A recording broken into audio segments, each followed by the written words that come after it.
Hindi news में दर्शक की आवाज को अंजाम देने वाला शो घंटी बजाओ लेकर आ गया हूं मैं अनुराग मुस्कान। आप एक ऐसा शो देख रहे हैं जिसमें केवल टीवी नहीं बोलता, दर्शक भी बोलता है। दर्शक की आवाज को दुनिया सुने, इसीलिए हम अपनी कवर स्टोरी दिखाने के बाद सवाल खड़ा करेंगे, फिर एक फोन नंबर 8080740000 दिखाएंगे। दर्शक इस नंबर पर निःशुल्क मिस्ड कॉल दें। मिस्ड कॉल के बाद आपके उसी फोन पर एक मैसेज आएगा। मैसेज में एक लिंक होगा, लिंक को खोलने पर एक फॉर्म आएगा जिसमें आप अपना नाम, पता, शहर का नाम लिखिए और कोई संदेश देना है तो बताई गई जगह पर वीडियो बनाकर उसे अपलोड कर दीजिए और हमें भेज दीजिए। हम आज के संदेश कल के शो में दिखाएंगे, आपकी आवाज से सोती व्यवस्था को जगाएंगे। तो निकाल लीजिए अपना फोन करने के लिए अपनी आवाज बुलंद, क्योंकि आज आपको उन झूठे दावों की घंटी बजानी है जिन्हें पूरे दमखम से आपके सामने ताल ठोक कर नेता वोट अपनी झोली में भर लेते हैं। मुद्दा अपराध का हो या फिर विकास का, आंकड़ों की बाजीगरी करके नेता जनता के वोटों की ठगी करने में बहुत माहिर होते हैं। आज हमने ऐसे ही नेताओं के वादों को आंकड़ों की सच्चाई की कसौटी पर कसा है और अपने इस शो का नाम दिया है सियासी भाषणों का लाई डिटेक्टर टेस्ट।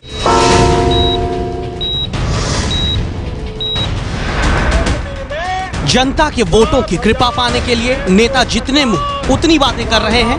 ऐसा ही एक मुद्दा उत्तर प्रदेश में अपराध का है, जहां आज आपको पता चलेगा क्या प्रधानमंत्री उत्तर प्रदेश में अपराध के मुद्दे पर गलत बयानबाजी कर रहे हैं। क्या बीजेपी अध्यक्ष अमित शाह आंकड़ों को तोड़ मोड़ कर वोट मांग रहे हैं। सियासी भाषणों के लाई डिटेक्टर टेस्ट में सबसे पहले प्रधानमंत्री नरेंद्र मोदी और बीजेपी अध्यक्ष अमित शाह का चुनावी रैली में किया गया ये दावा आप सुनिए।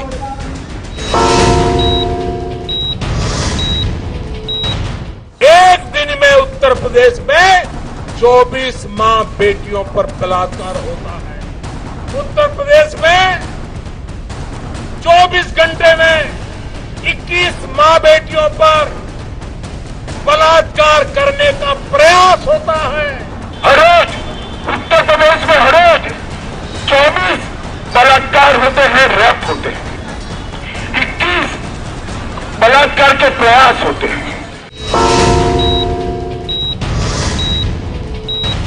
अब बारी थी उन बयानों का सच पता करने की। आपको बता दें कि देश में हुए अपराधों का संपूर्ण और विश्वसनीय डेटा जारी करने वाली संस्था नेशनल क्राइम रिकॉर्ड ब्यूरो है, जो केंद्र सरकार के अधीन है। ये राज्यों में दर्ज क्राइम के हर मामलों को इकट्ठा कर देश में हुए एक एक अपराध का आंकड़ा नेशनल क्राइम रिकॉर्ड ब्यूरो ही हर साल जारी करता है। तो क्या अमित शाह और प्रधानमंत्री ने इसी सरकारी एजेंसी के आंकड़ों के आधार पर विरोधियों को घेरा है? ये पता करने के लिए हम सबसे पहले बीजेपी नेता शाहनवाज हुसैन से मिले।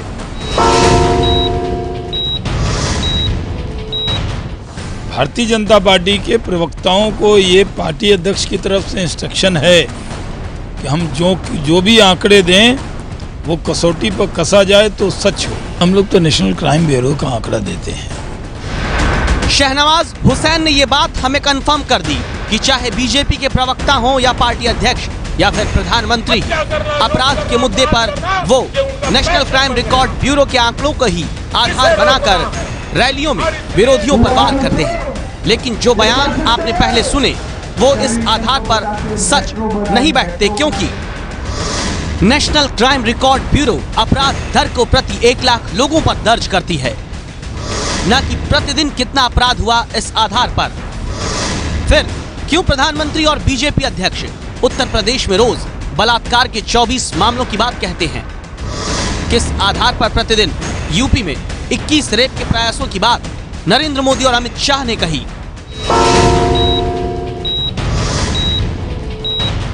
उत्तर प्रदेश में कानून व्यवस्था सचमुच एक बड़ा मुद्दा है, लेकिन क्या इसका मतलब ये हो जाता है कि आंकड़ों की हेराफेरी कर जनता से वोट मांगा जाए? अगर यूपी में पूरे साल हुए बलात्कार के मामलों को 365 दिनों के हिसाब में बांटकर उसे प्रतिदिन के खाते में भी डाला जाए, तो जो दावा प्रधानमंत्री नरेंद्र मोदी और बीजेपी अध्यक्ष अमित शाह यूपी में रेप के मामलों में कर रहे हैं, वो सच से कोसों दूर नजर आता है।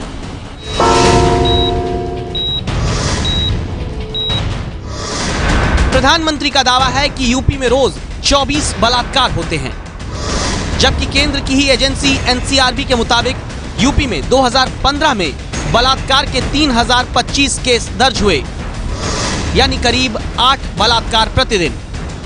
यानी प्रधानमंत्री अपने चुनावी भाषण में यूपी में रेप की प्रतिदिन वारदात को 3 गुना ज्यादा बढ़ाकर बता रहे हैं। इसी तरह मोदी अमित शाह का दावा है कि यूपी में रोज बलात्कार की कोशिश के 21 मामले होते हैं, लेकिन एनसीआरबी के मुताबिक यूपी में 2015 में 422 ऐसे मामले दर्ज हुए।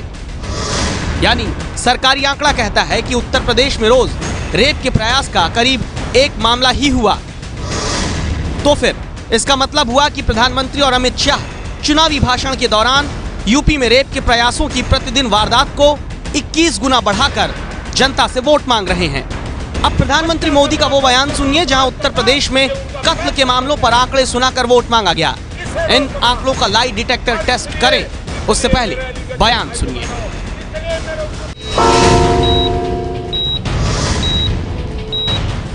एक दिन में 13 हत्याएं, एक दिन में 33 अपहरण होते हैं, एक दिन में उत्तर प्रदेश में 19 दंगे होते हैं। और जब प्रधानमंत्री के इस बयान का सच हमने जाना तो पता चलता है कि 2015 में कत्ल की वारदातों पर अपराध की दर के हिसाब से देश में 22वें नंबर पर था उत्तर प्रदेश। 2015 में अपहरण की वारदातों में 19 राज्य उत्तर प्रदेश से ज्यादा बदनाम रहे। 2015 में दंगों की वारदातों की दर यूपी से ज्यादा 16 और दूसरे राज्यों में थी।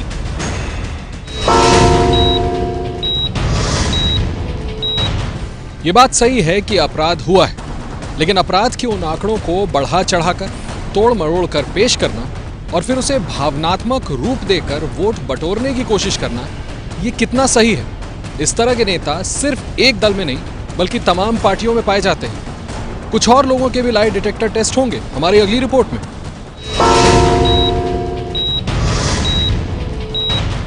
हमारी इस रिपोर्ट में आपने 2 आंकड़े देखे कि 21 अटेम्प्ट टू रेप का आंकड़ा था जो दावा किया गया प्रधानमंत्री मोदी की तरफ से, बीजेपी अध्यक्ष अमित शाह की तरफ से भाषणों में अटेम्प्ट टू रेप का 21 रोज का दावा, जबकि 24 बलात्कार का दावा। ये 2 आंकड़े आपने हमारी रिपोर्ट में देखे। वोट के लिए झूठ बोलने वाले नेताओं पर कार्रवाई होनी चाहिए, ये आज का सवाल।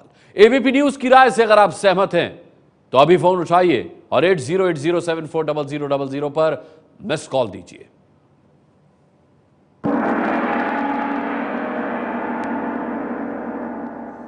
वैसे देश में सियासत इस बात का फायदा उठाती है कि कैसे किसी सच को आंकड़ों के अंधेरे में रखकर उसे अपने हिसाब से वोटों के मुनाफे का जरिया बना लिया जाए।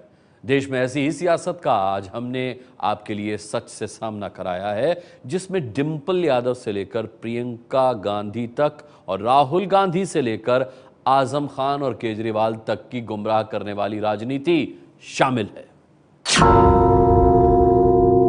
सुरक्षा दलों के बहुत सारे हेलीकॉप्टर 16 और न जाने कितने हवाई जहाज हमारे उत्तर प्रदेश में घूम रहे हैं। केंद्र से मंत्री लोग आ रहे हैं। 2 दिन पहले डिंपल यादव ने मोदी सरकार के मंत्रियों के प्रचार में हेलीकॉप्टर के इस्तेमाल की बात करते हुए वार इसलिए किया था क्योंकि नरेंद्र मोदी ने समाजवादी परिवार की कारों पर सवाल उठाया था।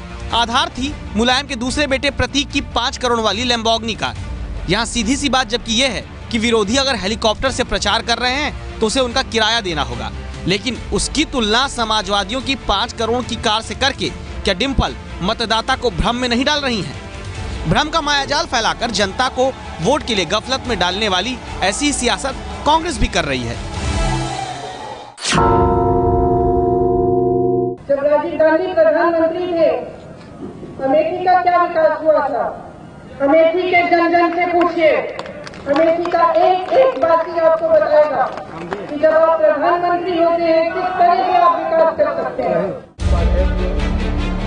बिल्कुल विकास हुआ, लेकिन राजीव गांधी के वक्त हुआ होगा, क्योंकि 2 दशक में क्या हुआ ये प्रियंका छिपा लेती हैं। उनके भाई और मां के संसदीय क्षेत्र में दर्जनों औद्योगिक इकाइयां अब खंडहर में बदल चुकी हैं। हजारों करोड़ की योजनाएं रायबरेली अमेठी में अब भी शुरुआत का इंतजार ही कर रही हैं। जैसे प्रियंका सच छिपा ले गई, उसी तरह उनके भाई भी हैं, जिन्होंने सरकार को घेरने के नाम पर ऐसा खुलासा करने की बात कही जिससे भूकंप आने का दावा भी था। लेकिन क्या हुआ ये बताएं, उससे पहले बयान सुनिए। 6 महीने में 9 बार सहारा के लोगों ने अपनी डायरी में लिखा है कि हमने नरेंद्र मोदी जी को पैसा दिया है। राहुल गांधी ने जनता को इस खुलासे के नाम पर बरगलाया ही कहेंगे, क्योंकि जिस कागज के आधार पर राहुल गांधी खुलासा करने का दावा करते हैं उसे प्रशांत भूषण ने जब सुप्रीम कोर्ट में पेश किया था तो अदालत ने जांच के लायक भी नहीं माना था। बयानों का ऐसा ही भ्रमजाल फैलाकर अपना काम बनाने और जनता का काम लगाने की महारत आजम खान को भी हासिल है। जरा उनका एक बयान सुनिए। वो जिक्र चला कि ये मुसलमानों के बच्चे बहुत होते हैं। अरे भाई काम नहीं है तो और क्या करें? 2 नौकरी, कारोबार कराओ, बच्चे भी कम हो जाएंगे। और जोश में आके बोले हम भी बच्चे पैदा करेंगे। अरे मैंने कहा ये नुस्खा भी हमसे ही लेके जाओ, ये भी नहीं लेते। मुस्लिम वोटर को बरगलाने वाला बेसिर पैर का बयान देकर वोट और तालियां बटोरने वाले आजम खान उसी सरकार के मंत्री हैं जो ना तो मुस्लिम नौजवानों को पूरा रोजगार दे पाई और ना ही बेरोजगारी भत्ता देने में पूरी तरह कामयाब हुई। बयानों की ऐसी बाजीगरी तो सियासत में खुद को सत्यता का शो करने वाले केजरीवाल भी करते हैं, जिनके दावे उन्हीं के पुराने साथी योगेंद्र यादव खोलते हैं।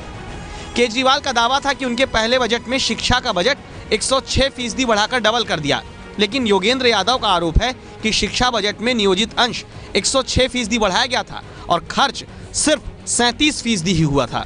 कुल मिलाकर कहानी यही है कि देश में नेता अपने पूरे फायदे के लिए आधा सच जनता के सामने बोलते हैं।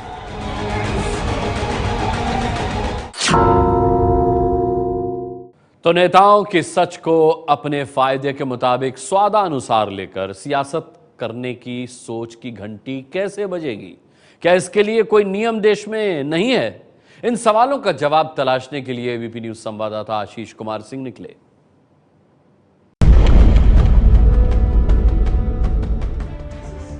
एबीपी न्यूज संवाददाता आशीष कुमार सिंह जब चुनाव आयोग के पूर्व पर्यवेक्षक केजे राव के पास पहुंचे तो उन्होंने हमें दिखाया कैसे चुनाव आदर्श आचार संहिता में लिखा गया है कि किसी भी पार्टी और कार्यकर्ता की आलोचना झूठे आरोपों और बेबुनियाद आंकड़ों के आधार पर नहीं कर सकते।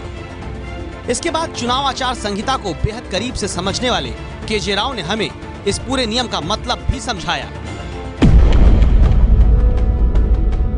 मॉडल कोड ऑफ कंडक्ट में क्लियरली कहा हुआ है कि जो ऑन रिकॉर्ड है, रिकॉर्ड पर जो है वो उसका बारे में दूसरी पॉलिटिकल पार्टीज़ को क्रिटिसाइज कर सकता है। पॉलिटिकल पार्टी इन पावर या पावर में नहीं है कोई भी पॉलिटिकल पार्टी के लिए। इसमें केयरफुल होना चाहिए कि कोई भी बेसिस होना चाहिए उसको करने के लिए। उसका मतलब ये सच है क्या नहीं है, उसका पास ऑथेंटिसिटी होना चाहिए, तब जाके वो क्रिटिसाइज कर सकता है। नहीं है तो करना नहीं चाहिए। अब सवाल था कि अगर नेता झूठे आंकड़े देकर वोट हासिल करने की कोशिश करते हैं तो क्या कार्रवाई हो सकती है? एलिगेशन जो है सही है और पॉलिटिकल पार्टी ने रीजनेबली इसका जो है ना एक्शन नहीं लिया है तो इलेक्शन कमीशन को ये पावर है नोटिस वगैरह इशू करने के बाद और हियरिंग करने के बाद उस पार्टी का रिकग्निशन है वो पूरा जब्त कर सकता है या उसको जो है परमानेंटली भी खत्म कर सकता है। मतलब ये कि चुनाव आयोग चाहे तो देश में गुमराह करने वाली राजनीति को बढ़ावा दे रहे दलों की मान्यता तक रद्द कर सकता है, उन्हें चुनाव लड़ने से रोक सकता है, लेकिन फिलहाल ऐसे सभी नियमों को तोड़कर वोट हासिल करने की सियासत देश में जारी है। एक बेहद दिलचस्प आंकड़ा यहां बताते हैं आपको, क्योंकि नेताओं की झूठ बोलने की आदत सिर्फ हमारे देश में ही नहीं है बल्कि विदेश में भी है। अमेरिका में तो बाकायदा नेता जनता के बीच दिए गए बयानों को लंबे वक्त तक सुना गया और उनमें कितने झूठ हैं इस आधार पर एक रिजल्ट निकाला गया तो पता चला कि अमेरिका के चुनाव में रिपब्लिकन पार्टी से उम्मीदवारी की रेस में बने रहे बेन कार्सन 84% झूठ बोलने के साथ सबसे ऊपर रहे। इसके बाद ट्रंप का नंबर आता है, जिनके करीब 70 बयानों की जांच हुई तो पता चला कि 76% उन्होंने झूठ बोला। हिलरी क्लिंटन के 140 बयानों की जांच के आधार पर रिजल्ट निकला कि उन्होंने 28% झूठ बोला। तो ओबामा के बयानों के आधार पर भी 26% असत्य पाए गए। 2007 से हो रही इस रिसर्च में बिल क्लिंटन के बयानों को भी खंगाला गया, जिनके 24% बयान सच्चे नहीं निकले। यानी देश हो या विदेश, नेताओं को तो झूठ पसंद है, लेकिन ऐसा झूठ उनका फायदा करा सकता है, जनता का कभी नहीं।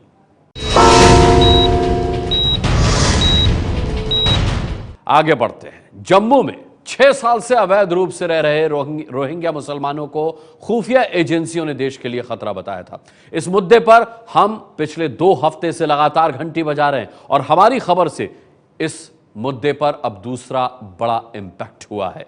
क्या है वो? घंटी बजाओ की ये फॉलोअप रिपोर्ट देखिए। हम खबर को दिखाकर भूल नहीं जाते, हम खबर को कभी बीच में नहीं छोड़ते, अंजाम तक हर खबर का पीछा करता है एबीपी न्यूज। हमारी खबर ने पहले जम्मू में रोहिंग्या मुद्दे को गरमाया और अब तोड़ दी है जम्मू कश्मीर सरकार की नींद। जम्मू कश्मीर सरकार ने ऐसे 4 एनजीओ यानी गैर सरकारी संस्थाओं के खिलाफ जांच शुरू कर दी है जो जम्मू में रोहिंग्या मुसलमानों की मदद में जुटे हैं। ये एनजीओ है सखावत, SR institute, save the children और दाजी।